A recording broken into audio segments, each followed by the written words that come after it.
Bonsoir. Nous revenons sur le plateau de Regard Croisé. On va parler du Togo, santé Covid-19.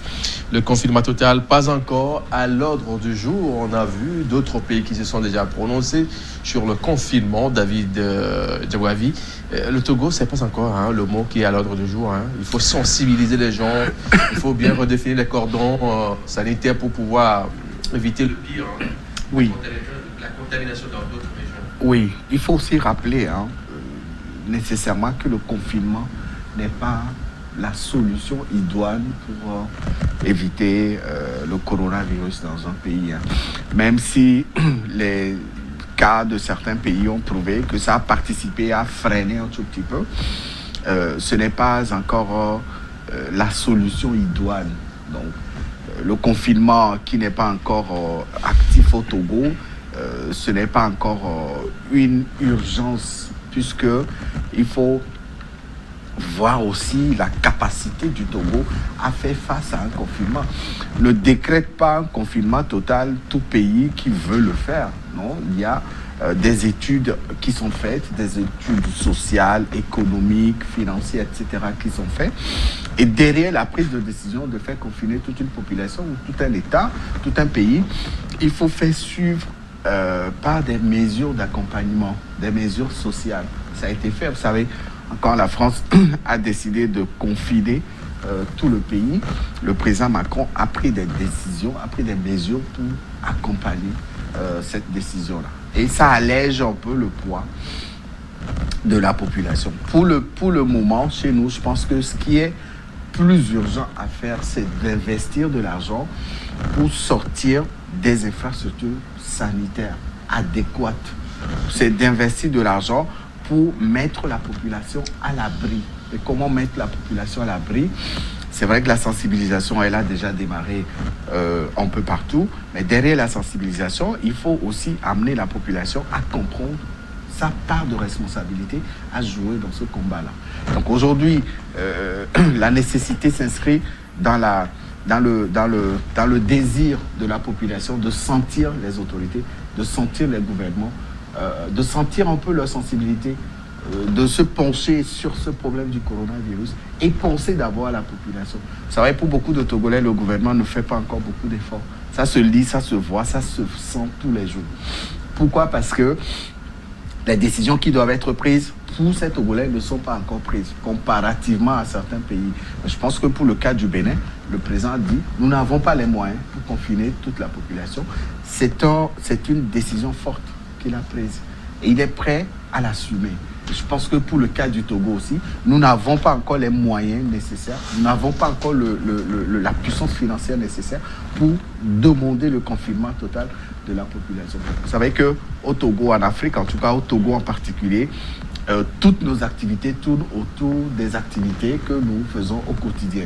Imaginez qu'on ferme les marchés, qu'on ferme la circulation, qu'on ferme l'administration, qu'on ferme tout et qu'on demande aux Togolais de rester à la maison sans aucune mesure d'accompagnement, sans avoir la possibilité d'aller chercher quelque chose dehors pour pouvoir venir remplir la maison. Ça risque d'amener la population dans une autre phase de cette psychose-là qui risque de généraliser beaucoup plus le virus au sein de la population. Pour vous, l'heure n'est pas en confinement, il faut plutôt sensibiliser les gens.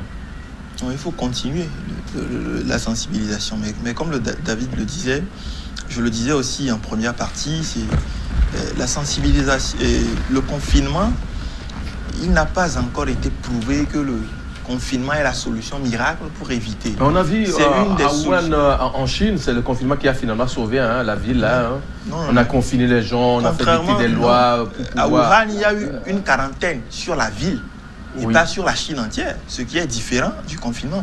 Quand vous mettez une population en quarantaine, c'est-à-dire dans la ville, il y a des mouvements. Juste que des gens ne sortent pas de la ville, des gens n'entrent pas dans la ville.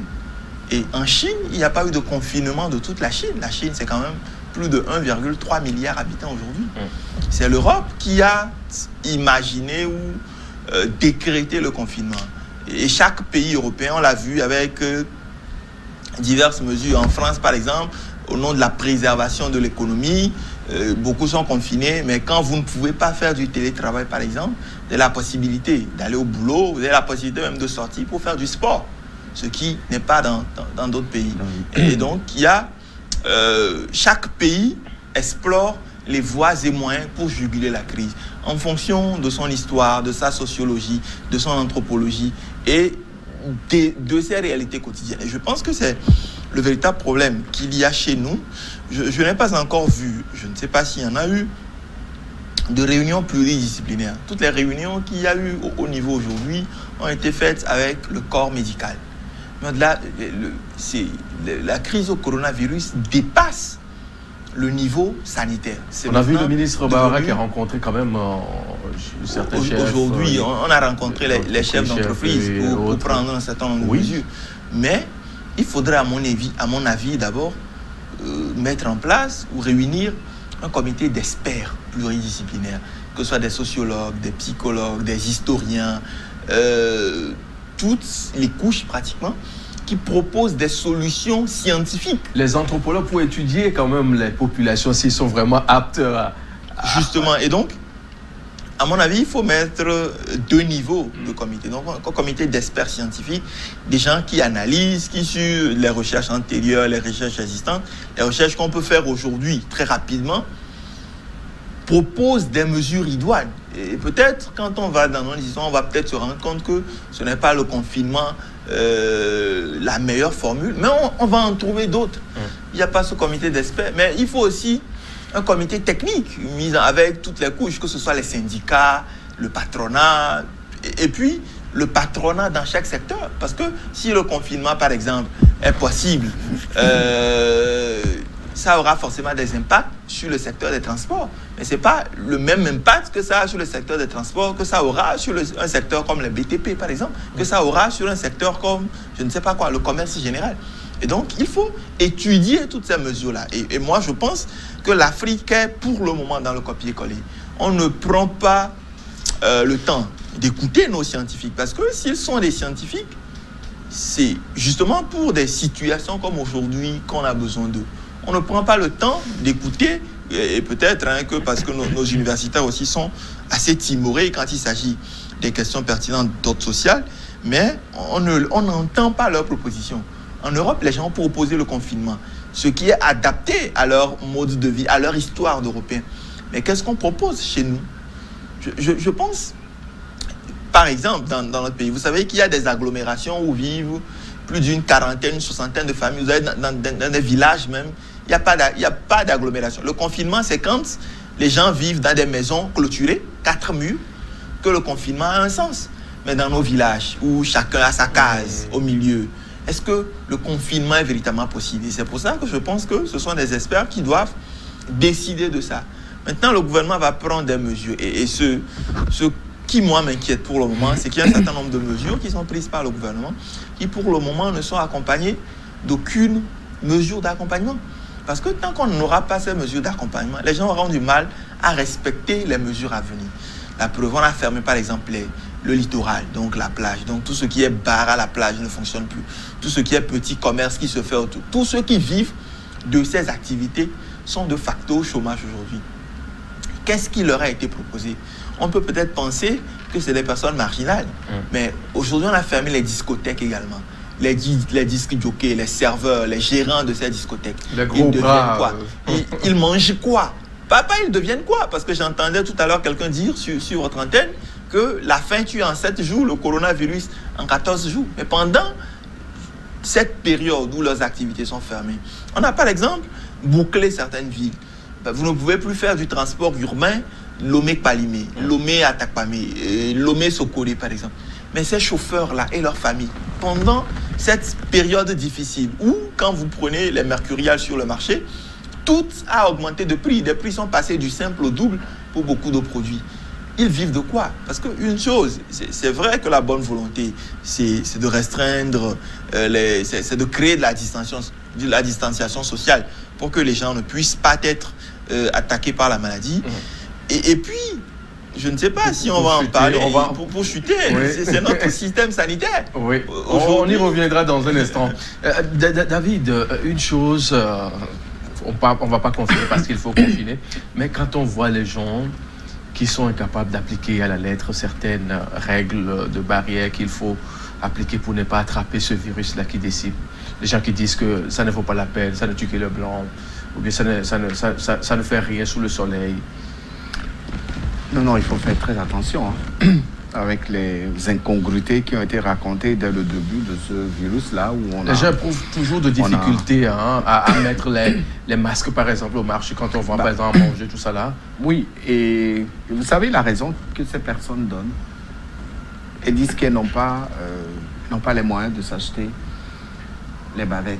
Pourquoi? Parce que les bavettes qui étaient vendues peut-être à 50 ou à 100 francs il y a quelques semaines, ont vu le prix augmenter au double, au triple, etc. Et que le gouvernement n'a fait que prendre une décision pour régulariser la situation sans faire un suivi dans les marchés, dans les pharmacies, dans les magasins. Aujourd'hui, on a différents types de bavettes. Nos jeunes sœurs et jeunes frères en fabriquent avec des pailles, celles qu'on peut laver tous les soirs et puis remettre le lendemain. Est-ce que ces bavettes remplissent les conditions d'hygiène nécessaires pour être portées par un être humain? Ce n'est pas parce qu'il faut mettre une couverture sur le nez, protéger le nez et la bouche, qu'il faut en fabriquer. Je pense que les bavettes contiennent des produits d'hygiène assez avancés. Celles qui sont vendues dans les pharmacies, sur les grandes surfaces en tout cas, ou celles qui sont médicalement proposées. Selon certains spécialistes du domaine que j'ai eu à interviewer sur ce plateau, ils ont dit, mais l'essentiel c'est que ça ne fasse pas sortir de la salive quand vous parlez, ou bien quand quelqu'un parle devant vous, vous puissiez... Donc autant mettre... quand même protéger, pour ne pas contaminer ou bien se faire contaminer. Autant mettre une calebasse, autant prendre une assiette et la fabriquer vous-même et vous la porter. Il faut faire très attention. Il faut faire très attention. On parle de couvrir les deux orifices par lesquels la poussière ou les microbes peuvent rentrer dans l'organisme humain.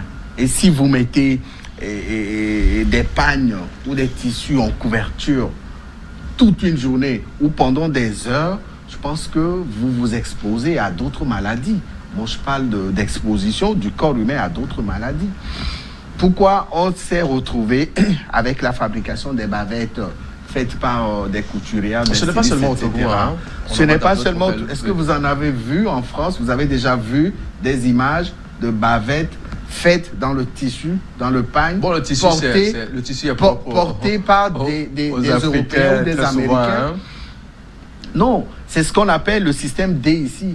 C'est parce que l'État n'a pas soutenu sa décision de faire régulariser la situation des prix dans les marchés. Normalement, c'est à l'État de proposer d'offrir ces bavettes-là à la population. Nous avons les moyens pour ça. Le Togo a les moyens pour ça, pour le faire. Gardez le fil. On va marquer la pause de quelques secondes. On revient dans un court instant pour parler surtout de Covid-19.